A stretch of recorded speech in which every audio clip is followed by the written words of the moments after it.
And hello and good afternoon, and thank you all for joining us again on YouTube, 3 o'clock on a Sunday afternoon, so it must be time for some Q-Script Shakespeare fun. I'm Lizzie, Artistic Director of Shakespeare. If you haven't spoken to me before, it's very nice to have you join us. We're going to be presenting to you now 4 scenes from various Shakespeare plays, and then we will be back again at 5 o'clock with 4 different scenes from 4 different Shakespeare plays and a different book holder, because the lovely Linda Mathis will be sitting in the book holder's chair for the second sitting, so I get a little bit of the afternoon off. I love it when people let me do that. So I'm just going to briefly introduce the lovely players that we have with us this afternoon, who are going to be giving you 4 different scenes. So we have Lizzie Huxley, give us a wave. Always good to have you with us. And Ashleigh, very nice to have you too. And Dewi, who's turning up in 3 scenes today, so he's really getting to have some fun. And we have Fergus, who I think is just doing 2 today. And Simon, again, very nice to have you with us there. And Valentina, who we would never be without, who's doing 2 scenes. And Tamara, who's joining us from Germany once again. Tamara, please, can you give us a twirl? Tamara has taken advantage of her mother's wardrobe today, and I just thought that was too cute. I love that. I love that outfit. Always loved the dandy. So, all you guys, off you go and have a little, have a quick glass of water and have a breathe. I will call you when it is time for scenes. So let the magic go, and off they go to the virtual tiring house. So, just before we get into the scenes, I'm going to do a little bit of housekeeping, because those of you who are watching us on the YouTube link will have seen our regular donations link. We are donating this week to a different charity, because we started this work and we asked for donations to help keep our members experiencing a certain amount of hardship slightly afloat during this time. And we've been taking, our last few buckets of donations have gone to Black Lives Matter, and we've been researching charities in the UK, and we are now supporting the stephenlawrence.org.uk, who are doing wonderful work, not only socially with young people and within communities, but also, building awareness. So we are looking to get a little more involved with them if we can as well, which would be very nice if we can do some more sort of good within the movement. So our donations today will go to that charitable link. Again, if you definitively prefer to donate to us, that would be very nice. We'd be happy to receive it. Please just drop me a line and let me know. Okay, thank you all for that. So again, if this is your first time and you don't know who I am or what we do, we are the UK's leading company, possibly only company, working to perform and to educate and to develop the art of working from Q-scripts, which means that our actors who you are going to see perform have not rehearsed together. They have received their parts, which is just their lines, and they've had very, very brief cue words to each line. They know when to speak. They don't know who's going to cue them. They don't really know who's in their scene. Now, we've just spent 5 minutes before we joined you. We've been doing a little prop passing just to make sure we've got the coordination down, because sometimes in Shakespeare, you need to pass a ring or a letter or a coin. Or in the scenes that are coming this afternoon, we're passing around all sorts of things. So that's going to be interesting. So that's the only practice that they've had. They're not even completely sure who's in which scene yet. So that's going to be a surprise for them too. So that is what we do. That is our specialism and our technique. And we are going to start straight away with a scene from Merchant of Venice. So today we're actually performing 3 scenes today that we haven't performed individually. So this is going to be an adventure, although they all come from plays that are in our back catalogue. So we're going to do a scene from Merchant of Venice, for which I need to see, just to check that we have our Portia, our Nerissa, and that Balthazar is ready in the wings. Can I just get a yes, I'm ready from all of you? Yep. Yep. Okay, good. Okay, go away again. It's always nice to check.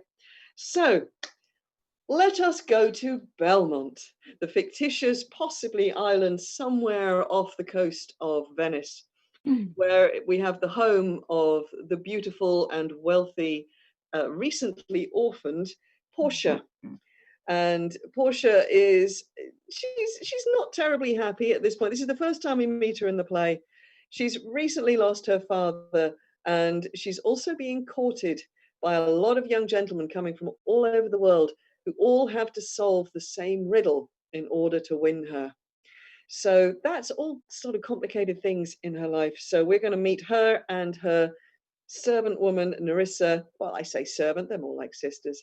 Let's see what they get up to backstage in when off duty in Belmont. So, Portia, Nerissa, as soon as I vanish, the stage is yours. Pray enter, and let's see what's going on with you. Okay, ready, set.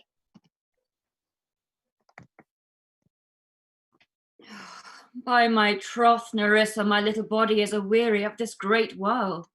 You would be sweet, madam, if your miseries were in the same abundance as your good fortunes are. And yet for aught I see, they are as sick that surfeit with too much as they that starve with nothing. Good sentences, and well pronounced. They would be better if well followed. If to do were as easy as to know what were good to do, chapels had been churches, and poor men's cottages princes' palaces. It is a good divine that follows his own instructions. The brain may devise laws for the blood, but a hot temper leaves over a cold decree. But this is not in fashion to choose me a husband. Oh me, that word choose. I may neither choose whom I would, nor refuse whom I dislike. So is the will of a living daughter curbed by the will of a dead father. Your father was ever virtuous, and holy men at their death have good inspirations. Therefore, the lottery that he hath devised in these 3 chests of gold, silver, and lead, whereof who chooses his meaning chooses you, will no doubt never be chosen by any rightly, but one who you shall rightly love. But what warmth is there in your affections towards any of these princely suitors that are already come? I pray thee overname them, and as thou namest them, I will describe them, and according to my description level at my affection. First, there is the Neapolitan Prince. Aye, that's a colt indeed, for he doth nothing but talk of his horse, and he makes it a great appropriation to his own good parts that he can shoe him himself. Then is there the County Palatine? Oh, he do nothing but frown. He hears merry tales and smiles not. I had rather to be married to a death's head with a bone in his mouth than to either of these. God defend me from these two. How say you by the French lord, Monsieur Le Bon? Oh, if he would despise me, I would forgive him. For if he loved me to madness, I should never requite him. What say you then to Falconbridge, the young Baron of England? You know I say nothing to him, for he understands not me, nor I him. He is a proper man's picture. But alas, who can converse to a dumb show? How like you the young Germain, the Duke of Saxony's nephew? Oh, very wildly in the morning when he is sober, and most wildly in the afternoon when he is drunk. I hope I shall make shift to go without him. If he should offer to choose and choose the right casket, you should refuse to perform your father's will if you should refuse to accept him. Therefore, for fear of the worst, I pray thee, set a deep glass of Rhenish wine on the contrary casket. I will do anything, Nerissa, ere I will be married to a sponge. You need not fear, lady, the having any of these lords. They have acquainted me with their determinations, which is indeed to return to their home and to trouble you with no more suit. Oh, I am glad this parcel of wooers are so reasonable, for there is not one among them but I dote on his very absence, and I wish them a fair departure. Do you not remember, lady, in your father's time, a Venetian, a scholar and a soldier that came hither in company of the Marquess of Montferrat? Yes, it was Bassanio, I think. So he was called? True, madam. He of all the men that ever my foolish eyes looked upon was the best deserving a fair lady. I remember him well, and I remember him worthy of thy praise. The 4 strangers seek you, madam, to take their leave, and there is a forerunner come from a 5th, the Prince of Morocco, who brings word the Prince, his Meister, will be here tonight. If I could bid the 5th welcome with so good a heart as I can bid the other 4 farewell, I should be glad of his approach. Come, Nerissa. Sirrah, go before. Whiles we shut the gate upon one wooer, another knocks at the door. And off they go. Well done. Thanks everybody for getting us off to a really good start. Love that bit of Merchant of Venice. I forgot the play for a second. That will never do. Okay, so we're going to stay in Italy, but we're going to move from fictional Belmont on the outskirts of Venice to Milan, rather confusingly, in order to do a scene from Two Gentlemen of Verona. So we have a scene quite early in the play. So our 2 gentlemen, Proteus and Valentine, there they are. They are living their lives, living their best lives in Verona. And then Valentine is sent, at the beginning of the play, he is sent away to the court of the Duke of Milan for his education. And he leaves behind his best friend, Proteus, and they have a very touching farewell at the opening of the play.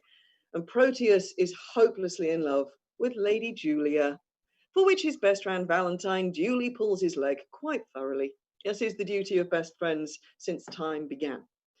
So at this stage in the play, Proteus has now followed Valentine and been sent by his father also to the court of the Duke of Milan. And he has literally just arrived. And the 2 friends have met in the middle of the court, and they have been exchanging very amiable conversation with the Duke's daughter, the Lady Sylvia. And into the middle of their conversation comes the slightly less amiable courtier, Monsieur Thurio, to collect Lady Sylvia, leaving our 2 gentlemen to have a chat and a catch-up, what's been going on with them. So can I just check that the players are all ready? We have Fergus, Simon, Valentina, and Dewi. Dewi, have you changed your shirt? Yes, you have. Well done. I had to give him a bit of a chat then to give him time to make a good change. So, okay, everybody, as soon as I vanish, the stage is yours. Have fun.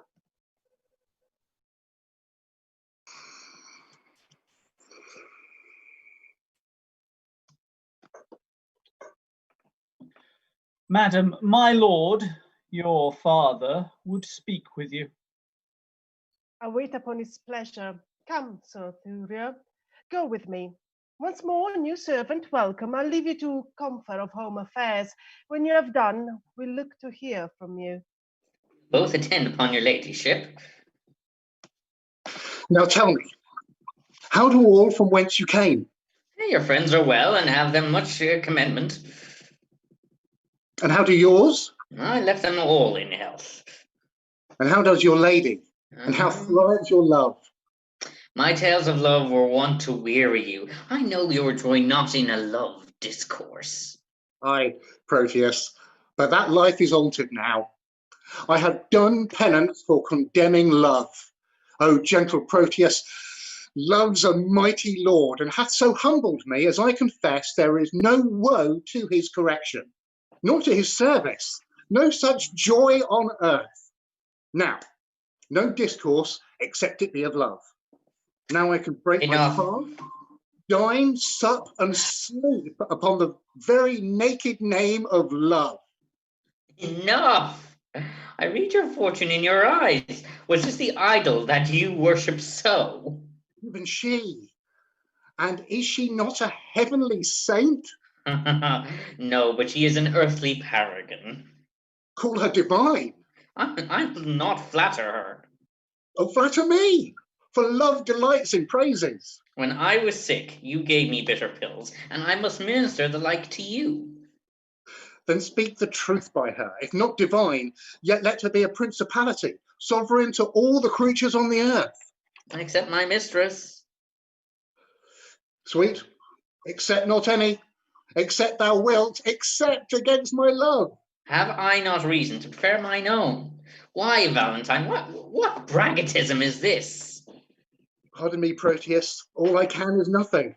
To her, whose worth make other worthies nothing, she is alone. Then let her alone. Not for the world. Why, man, she is mine own. And I, enrich in having such a jewel as 20 seas, if all their sand were pearl, the water nectar, and the rocks pure gold. Forgive me that I do not dream on thee, because thou seest me dote upon my love, my foolish rival that her father likes, only for his possessions are so huge, is gone with her along, and I must after her. For love, thou knowest, is full of jealousy. But she loves you. Aye, and we are betrothed. Nay more, our marriage hour, with all the cunning of our flight determined of, how I must climb her window, the ladder made of cords, and all the means plotted and agreed on for my happiness. Good Proteus, go with me to my chamber in these affairs to aid me with thy counsel. Go on before. I shall inquire you forth. I must unto the road to disembark some necessaries that I needs must use, and then I'll presently attend you. Will you make haste? I will. Even as one heat another heat expels, or as one nail by strength drives out another, so the remembrance of my former love is by a newer object quite forgotten. It is mine, or it is Valentine's, her true perfection, or my false transgression, that makes me reasonless, or to reason thus. She is fair, and so is Julia, that I love, that I did love, for now my love is thawed, which like a waxen image gainst the fire bears no impression of the thing it was. 'Tis but her picture I have yet beheld, and that had dazzled my reason's light. When I look on her perfections, there is no reason but I shall be blind. If I can check my erring love, I will. If not, to compass her, I'll use my skill. And a dramatic moment that we break off that scene. Thank you very much, guys. Well, we're going to stay with this story. So I'm just going to bridge the gap as I find the next script. So Valentine at this point is hopelessly in love with Sylvia. Sylvia's in love with him. Proteus has had a slight epiphany, could one say, and is now considering, should he move from his old love, Julia, to his new love, Sylvia. Now, unfortunately for Valentine, Sylvia, and Julia, that is exactly what Proteus decides to do. And to forward his new plan, he betrays Valentine and Sylvia to Sylvia's father, the Duke. Valentine is promptly banished out of Milan, and Sylvia is basically locked away. Proteus is allowed to go and see her, but only because he's promised the father that he's going to talk against Valentine and persuade Sylvia into love with Thurio. Is this too confusing? No, it's easy. So Proteus makes as much use of this as he can. Sylvia wants nothing to do with him. Good for her, I say.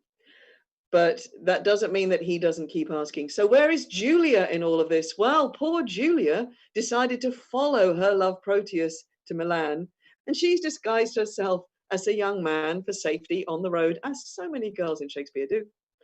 And she is aware of what Proteus has been up to emotionally, but she is sticking with him in disguise. And as we meet her at the beginning of this scene, she is presenting herself to him as a new employee for whom he has some employment. And let us see how that goes. So we have Fergus, we have Lizzie, we have Valentina. Is everybody ready? Yep. Excellent. Okay, so to all of you, as usual, as soon as I disappear, the stage is yours.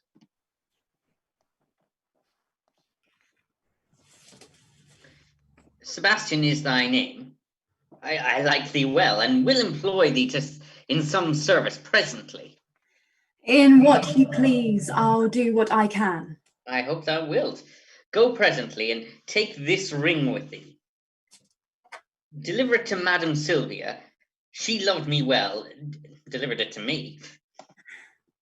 It seems you loved not her, not leave her token. She is dead, belike. Not so. I think she lives. Alas. Why dost thou cry, alas? I cannot choose but pity her. Wherefore shouldst thou pity her? Because methinks that she loved you as well as you do love your Lady Sylvia. 'Tis pity love should be so contrary, and thinking on it makes me cry, alas. Well, give her that ring, and therewithal this letter. That's her chamber. Tell my lady I claim the promise of her heavenly picture. Your message done, hie home unto my chamber, where thou shalt find me sad and solitary. How many women would do such a message? Gentlewomen, good day. I pray you be my mean to bring me where to speak with Madam Sylvia. What would you with her, if that I be she? If you be she, I do entreat your patience to hear me speak the message I was sent on. From whom? From my master, Sir Proteus, madam. Oh, he sent you for a picture. Aye, madam. Ursula, bring my picture there. Go, give your master this. Tell him from me one Julia that his changing thoughts forget would better fit his chamber than this shadow. Madam, please peruse this letter. There, hold. Oh, I will not look upon your master's lines. I know they're stuffed with protestations and full of newfound oaths, which he will break as easily as I do tear his paper. Madam, he sent your ladyship this ring. Oh, the more shame for him that he sends it me, for I have heard him say 1,000 times his Julia gave it him at his departure, though his false finger have profaned the ring, mine shall not do his Julia so much wrong. She thanks you. What sayst thou? I thank you, madam, that you tender her. Poor gentle woman, my master wrongs her much. Dost thou know her? Almost as well as I know myself. Belike she thinks that Proteus has forsook her. I think she doth, and that's her cause of sorrow. Is she not passing fair? She hath been fairer, madam, than she is. When she did think my master loved her well, she, in my judgment, was as fair as you. But since she did neglect her looking glass, and threw her sun-expelling mask away, and air hath starved the roses in her cheeks, and pinched the lily tincture of her face, that now she is become as tanned as I. How tall was she? About my stature. Would I might be dead if I felt not her very sorrow. Alas, poor lady, there's little left. Here, youth, there is my purse. I give thee this for thy sweet mistress' sake, because thou lovest her well. Farewell.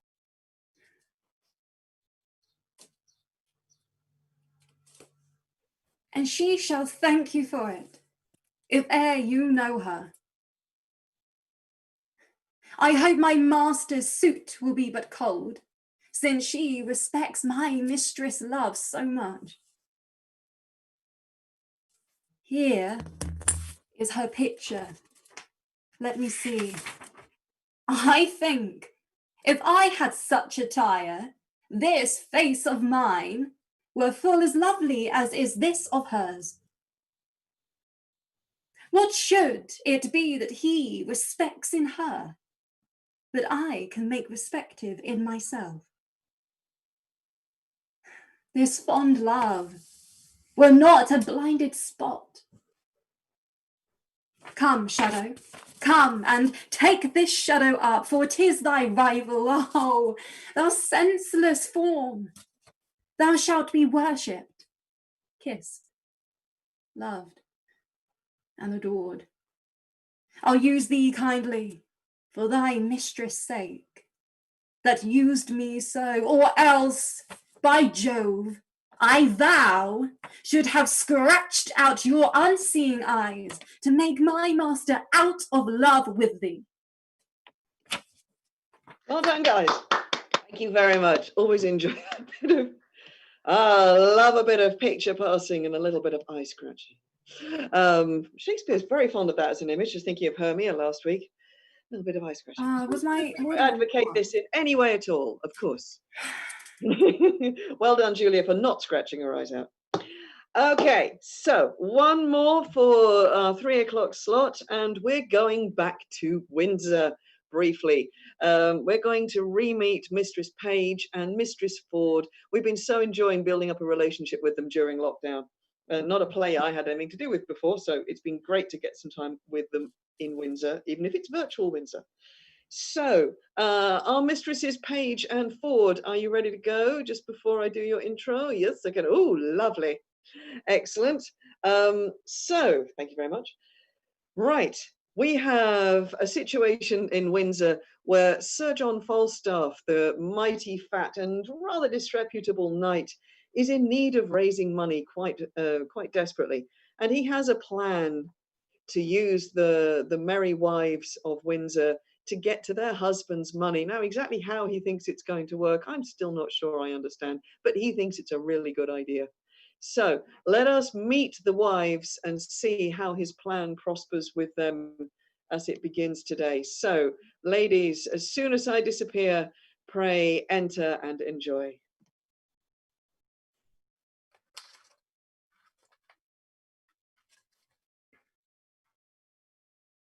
What? Have I escaped love letters in the holiday of my beauty, and am now subject for them?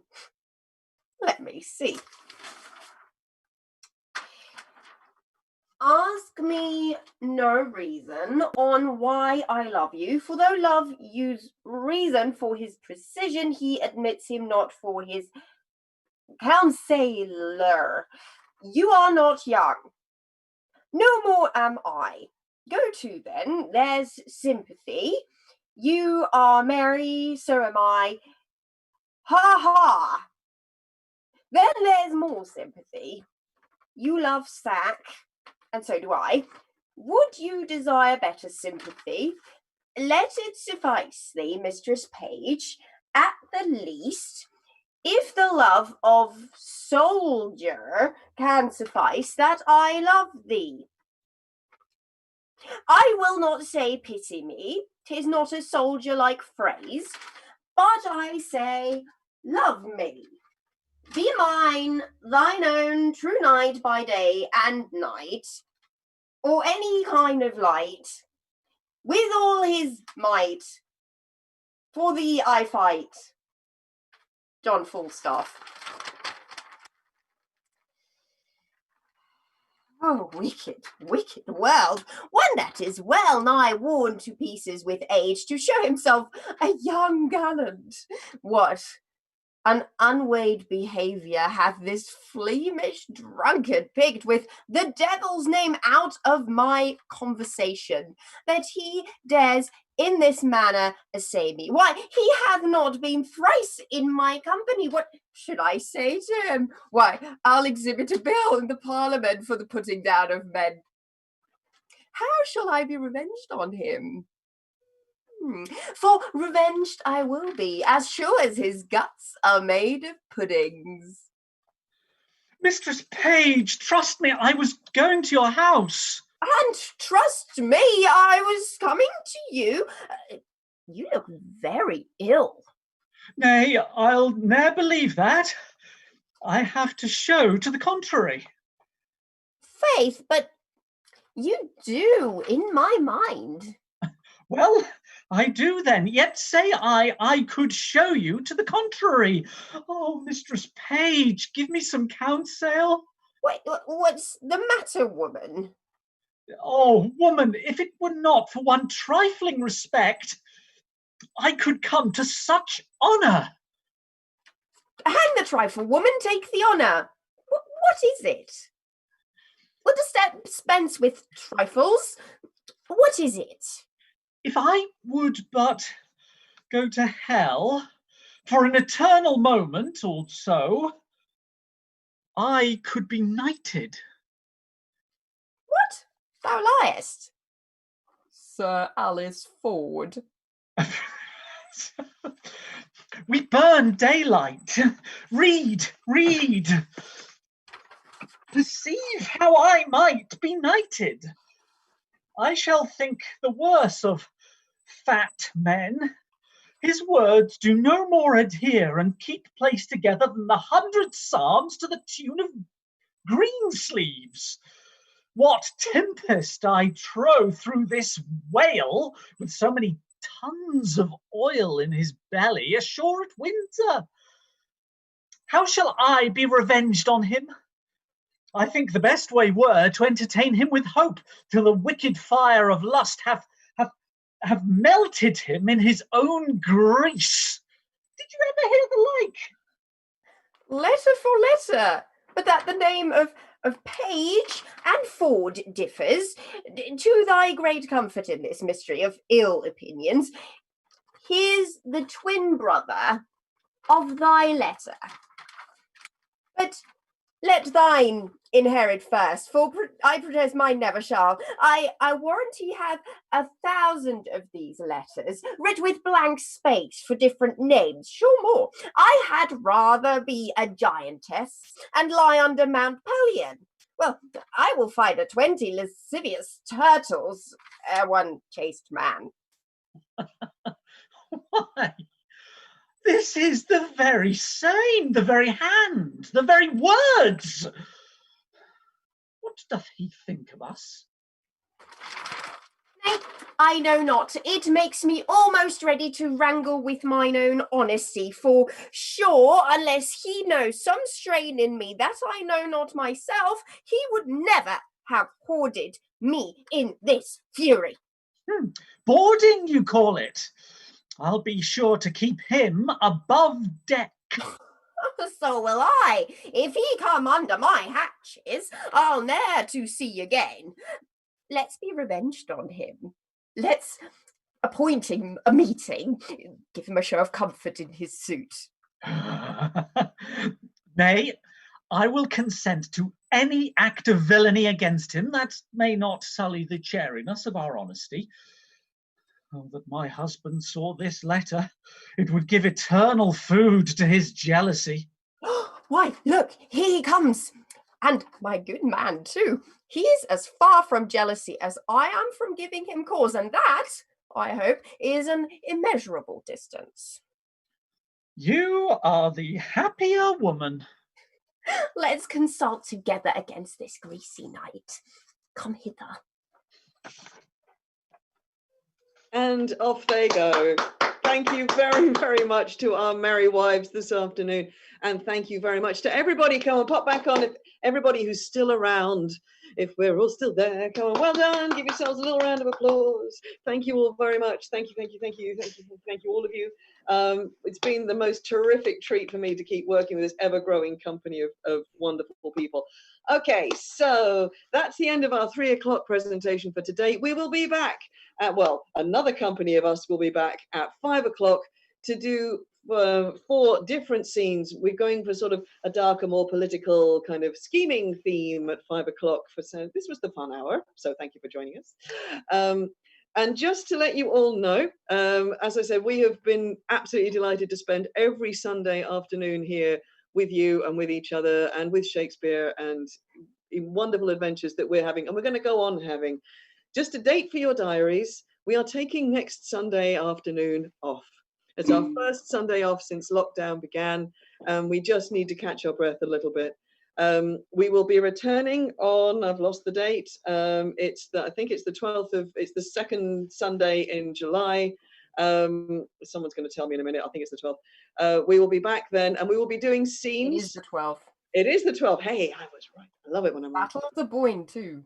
So we will be back on 2 Sundays times, again doing 3 o'clock and 5 o'clock scenes presentation, and we're going to adopt a rolling sort of 3-week system of scenes, a play, and scenes, and a Sunday off. Scenes, play, scenes, Sunday off. We have a lot of new plays in the works. I am currently finishing work on Richard III, which will be a first time great adventure for us in July. And there are many. We have Troilus and Cressida also in the works. Julius Caesar is slated, so is Macbeth. So we are not going anywhere. We will be here. We're just taking next Sunday off. So please take the opportunity, if you would like to have a look back through the back catalogue we built up on YouTube. So you can go back right to the beginning and see how much we have improved. You can entertain yourselves by watching my hair grow longer. And everybody else's hair as well, and notice that as the necklaces change over the weeks, etc., etc. So please join us, and if you're interested in any of the scenes that we did today, then Merchant of Venice and Merry Wives of Windsor and 2 Gentlemen of Verona are up on our back catalogue in their entirety. So please go enjoy yourselves, visit there, and we will see you in a couple of weeks' time. So stay safe, look after yourselves, look after each other, enjoy the sunshine, and we will see you in a couple of weeks. Goodbye, everybody. We'll see you soon.